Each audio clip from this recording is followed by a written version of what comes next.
Haleluya. Shalom semuanya. Selamat pagi. Luar biasa, Tuhan Yesus sangat baik bagi kita semua.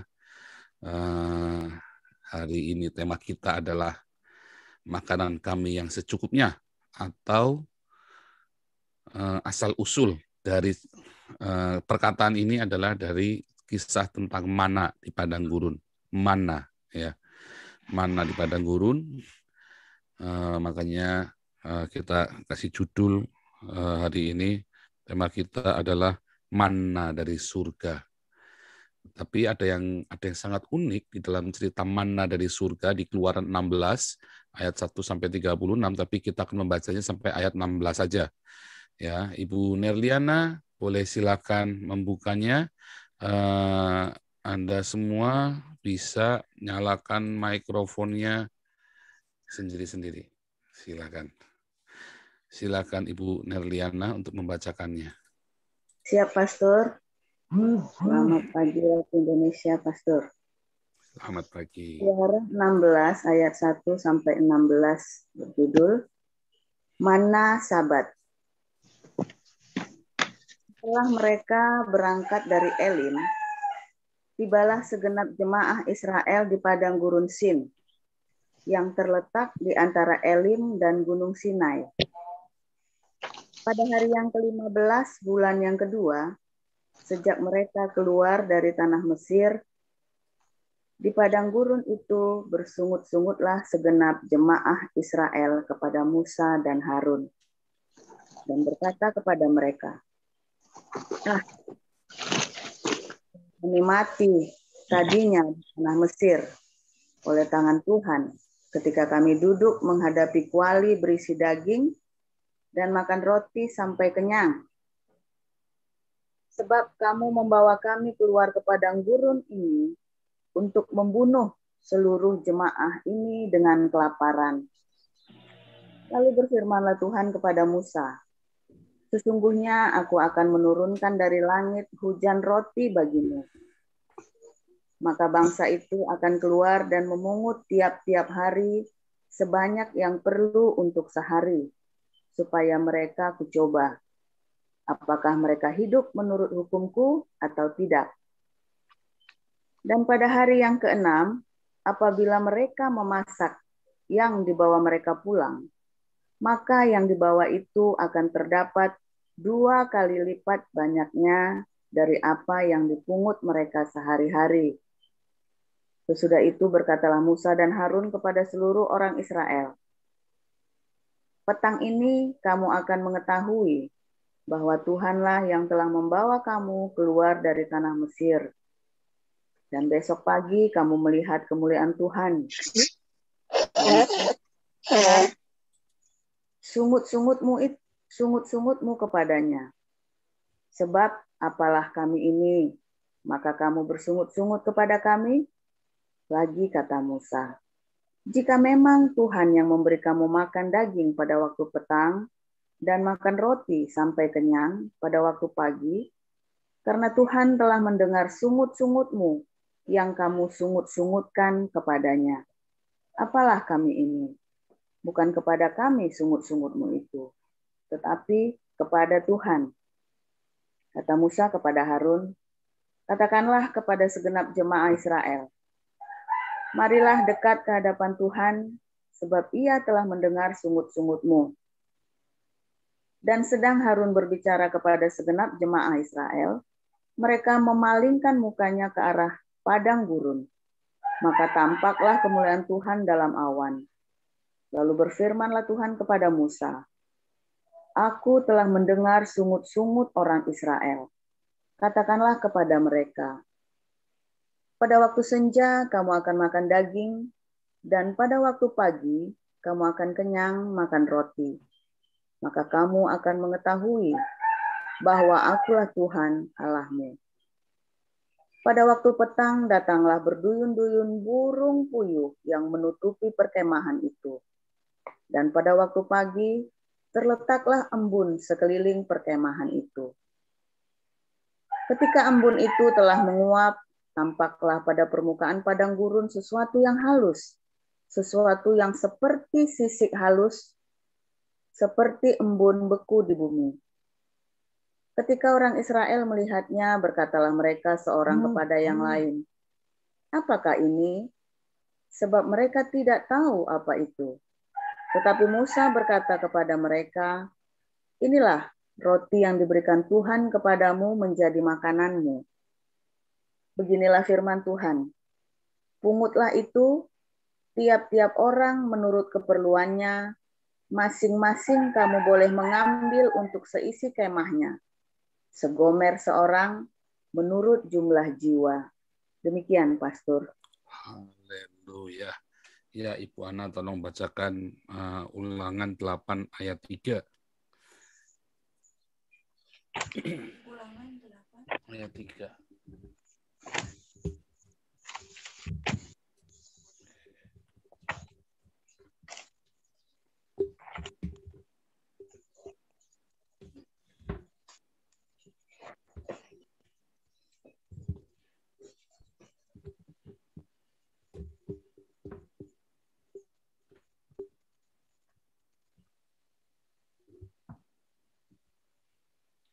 Ulangan 8 ayat 3, silakan. Ulangan 8 ayat 3. Jadi ia merendahkan hatimu, membiarkan engkau lapar, dan memberi engkau makan mana yang tidak kau kenal, dan yang juga tidak dikenal oleh nenek moyangmu, untuk membuat engkau mengerti bahwa manusia hidup bukan dari roti saja, tetapi manusia hidup dari segala yang diucapkan Tuhan. Saudaraku, ketika Yesus mengajarkan doa Bapa kami, ya, Bapa kami di surga, dikuduskan namamu. Bapa yang di surga, yang nun jauh di sana menjadi dekat, Allah yang transenden menjadi imanen, karena kita dilayakkan oleh Yesus Kristus, oleh penebusan Yesus Kristus, sehingga yang jauh banget, yang maha tinggi, maha besar, kita bisa memanggilnya Bapa yang bersemayam di hati kita, yaitu Roh Kudus yang bersemayam di hati kita. Dan kita menguduskan nama itu, nama Yesus yang kita kuduskan, sehingga dengan ia mengerti bahasa tetesan air mata. Ya, Anda cukup Yesus. Bahkan ketika lidahmu keluh, Anda cukup ingat satu nama itu, Yesus Kristus.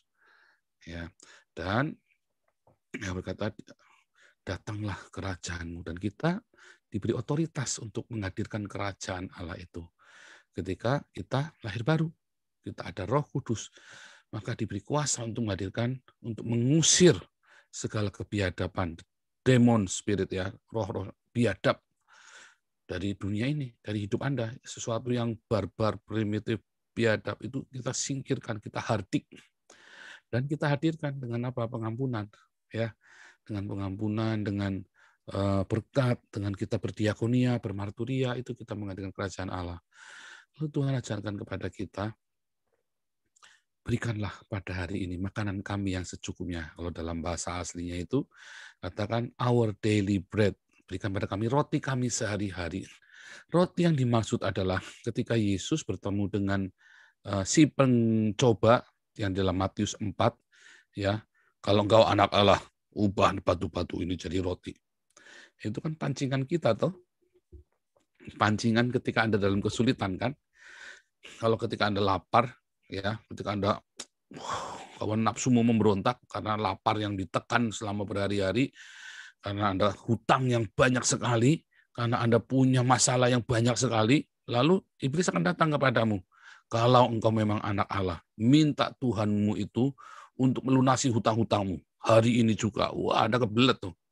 Kalau memang kalau kamu percaya kepada Yesus yang katanya Tuhan, minta tuh Tuhanmu itu supaya sakitmu sembuh hari ini juga. Wah, kebelet tuh langsung tuh.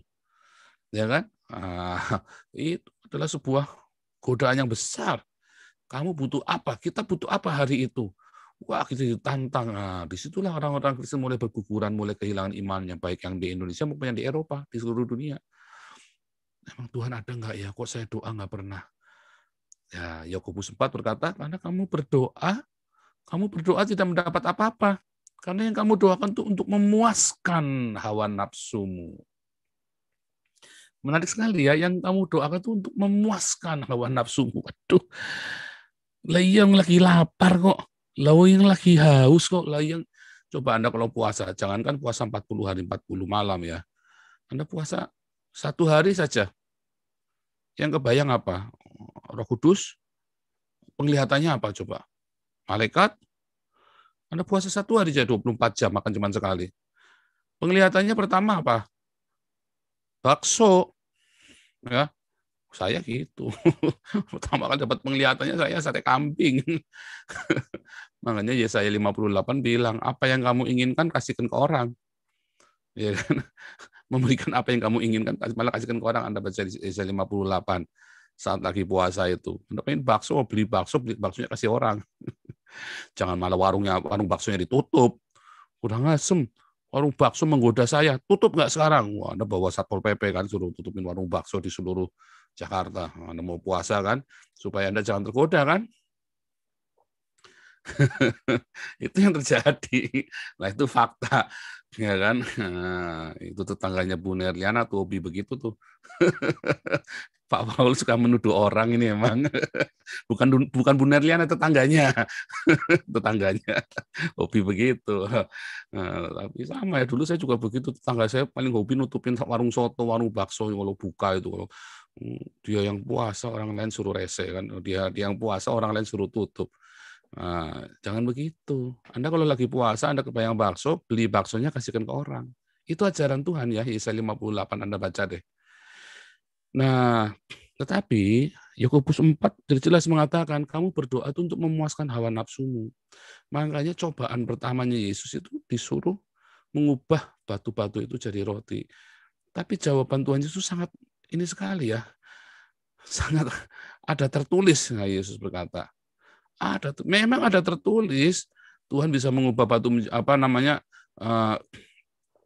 melakukan segala macam mujizat. Dialah Allah segala mujizat, namanya Yehova Zebaot kan. Allah semesta alam ya, dia bisa melakukan apapun. Dialah El Elyon Adonai, dia Allah yang maha tinggi, Tuhan yang maha tinggi. Ya kan? El Shaddai, dialah Allah yang maha kuasa. Dia bisa apa saja.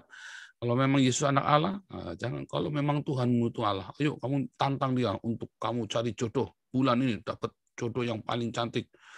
Misalnya itu siapa Ratu Kecantikan, misalnya kan. Itu godaan-godaan untuk Anda ditantang seperti itu. Begitu nggak dapat, Anda imanmu gugur. Nah, tetapi Tuhan nggak ngajari begitu. Jangan berdoa untuk memuaskan hawa nafsumu. Makanya ya ada di ayat selanjutnya Yesus berkata, manusia tidak hidup dari roti saja, tetapi dari semua rema yang keluar dari mulut Allah. Kalau Anda lihat di dalam perjanjian lama tadi, Ulangan 8 ayat 3, ya, yang rema, itu memang dari rema. Bahkan dalam Septuaginta, Ulangan 8 ayat 3 itu dari kata rema, yang keluar dari mulut Allah. Nah, kalau Anda lihat dalam bahasa Ibrani-nya, kata rema itu dari kata dabar. Nah, kalau Anda baca Deuteronomi itu, Anda kalau baca Deuteronomi, kitab ulangan, dalam bahasa Ibrani itu kan davarim, dabar. Rema, itu artinya rema. Ya. Kalau kan Baresit, ya kan, Baresit bara Elohim. Kalau Anda lihat Kejadian 1 kan, kalau kejadian. Kalau Anda di ulangan, Beresit. Sorry, kita cerita ulangan, sorry ya. Saya kebiasaan Beresit bara Elohim. Kalau saudara lihat dalam kitab ulangan, yang itu artinya davarim. Atau kalau di dalam bahasa Ibrani-nya artinya memang perkataan. Davarim. Perkataannya Musa kan. Tetapi perkataan Musa bukan sekedar perkataan. Atau perkataannya Allah. Bukan sekedar perkataan. Ya kan? Musa nulis ulang, diulang lagi perkataan itu. Artinya apa? Anda harus mengalami, itu ada sebuah perulangan dari apa yang sudah dialamin. Rema itu, ya, yang di dalam bahasa Yunani rema, atau davar dalam bahasa Ibrani-nya, itu berarti Anda bukan cuma satu kata saja. Tadi di Kejadian berfirmanlah Elohim, ya kan, Wayomer Amar. Kenapa bukan Amar? Kenapa pakainya Davar? Karena Yesus itu Logos, Yesus itu Amar.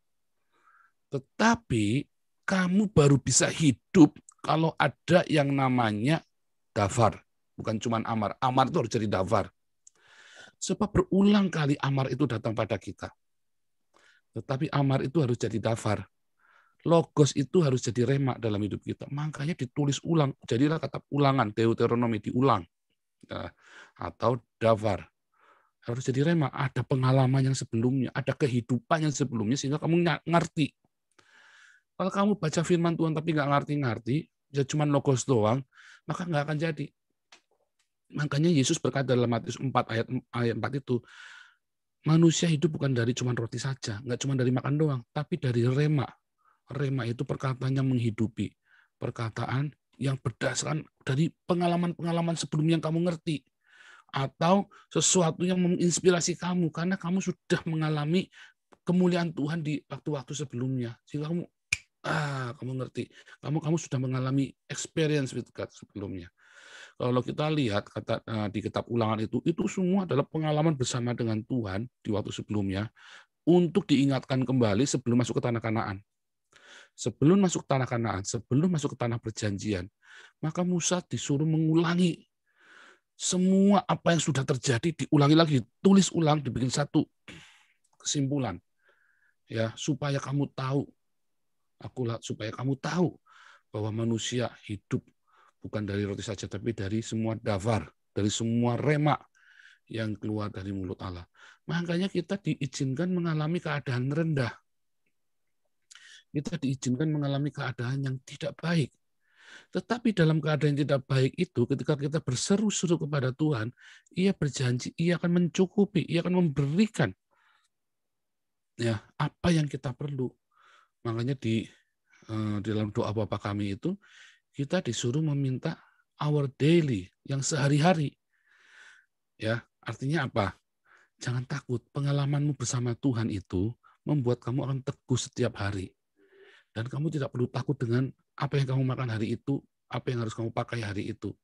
Karena kebutuhanmu hari itu, ya, kalau engkau percaya, Tuhan pasti cukupi. Jadi nggak perlu khawatir dengan davar itu, dengan rema, ya. Makanya diulang lagi sama si Musa perjalanan Israel itu supaya davar itu masuk dan diingat mereka.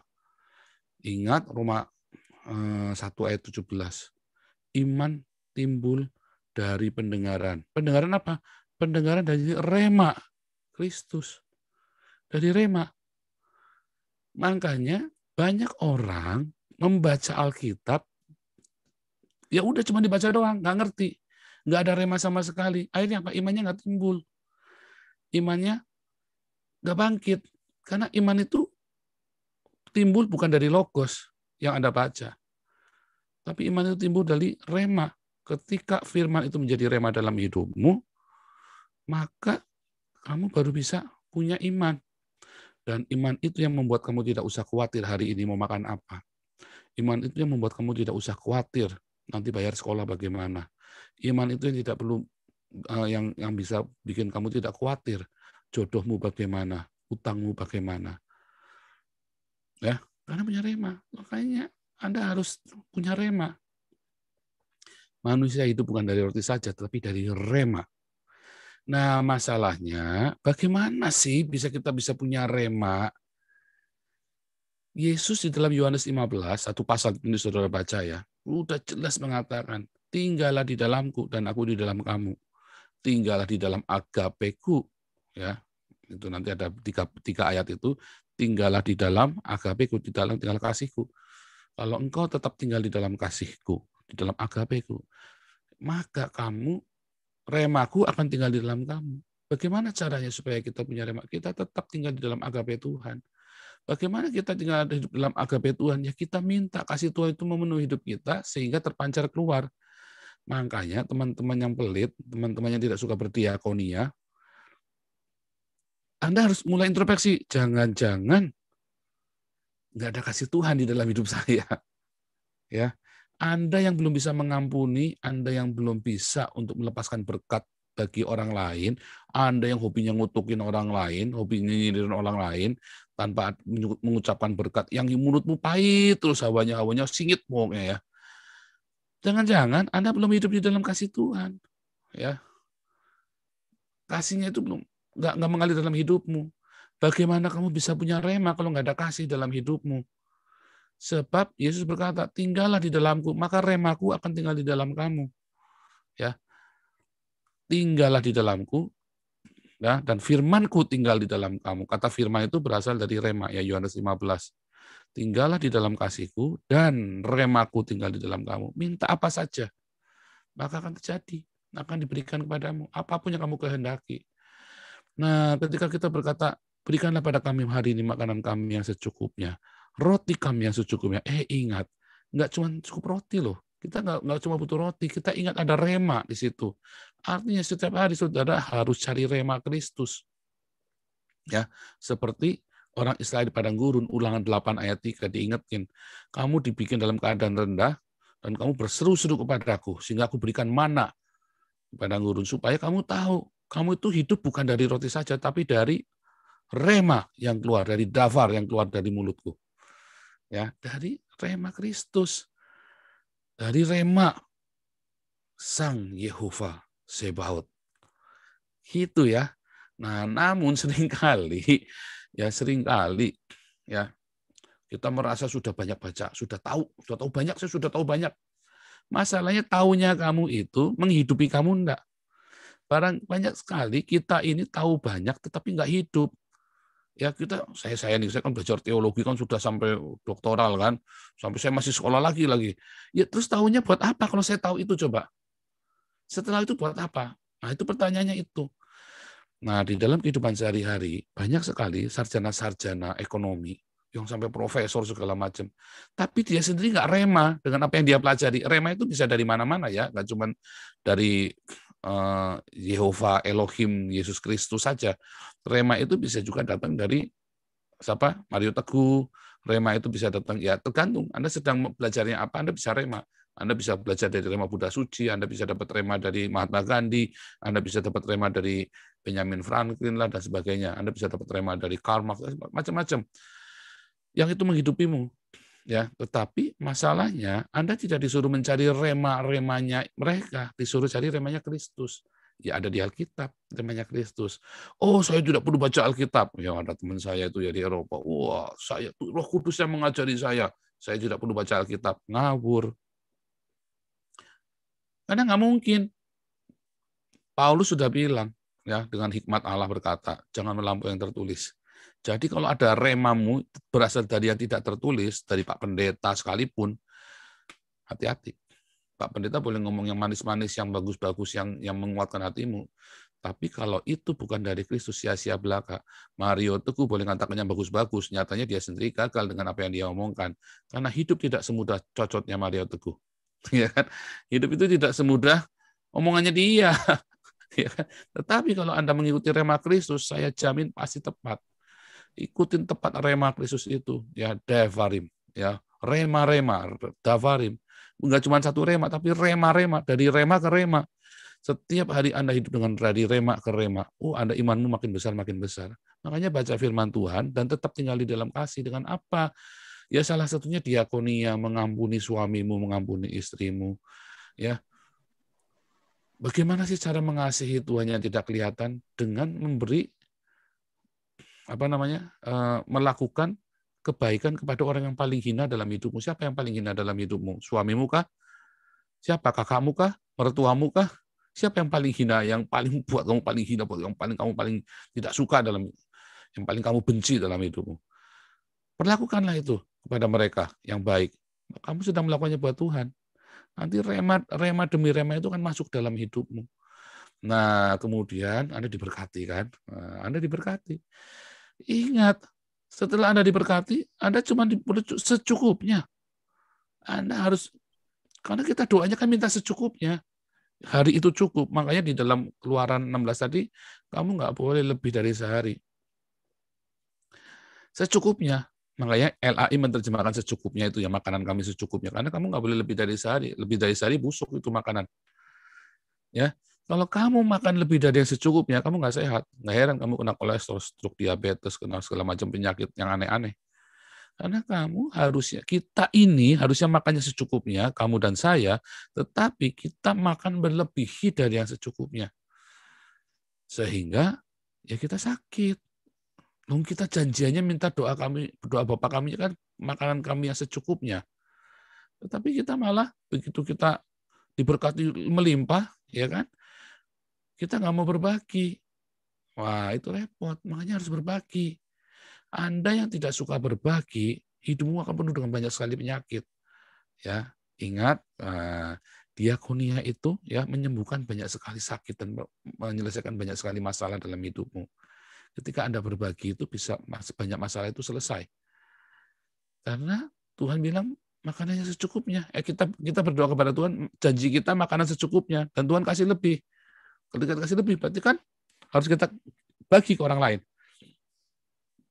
Kalau kita kasih lebih, kita minta secukupnya, dikasih lebih. Berarti kita bagi kepada orang lain yang tidak punya iman seperti kita.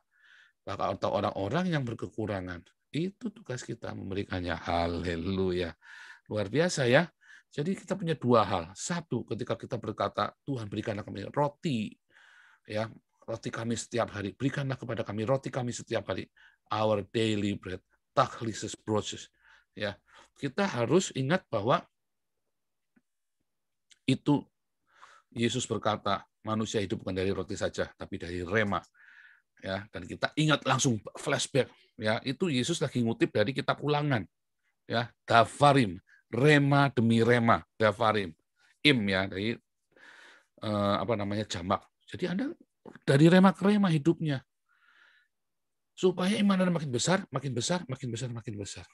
Dan ketika Anda diberkati, ingat-ingat ya, Anda kemarin janjiannya makanan kami secukupnya. Jadi Anda harus berbagi. Dan saat Anda berbagi dengan sesama, maka hidup Anda akan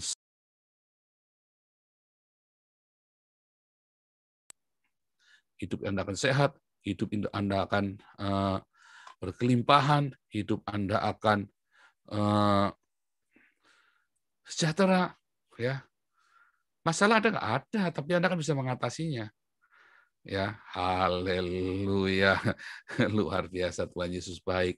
Kiranya rema yang dari Tuhan Yesus Kristus membangkitkan imanmu dan menyembuhkan sakitmu.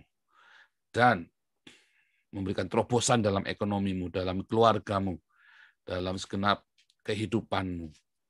Kiranya rema yang dari Tuhan Yesus Kristus membuat engkau bangkit dari keterpurukanmu. Amin. Haleluya.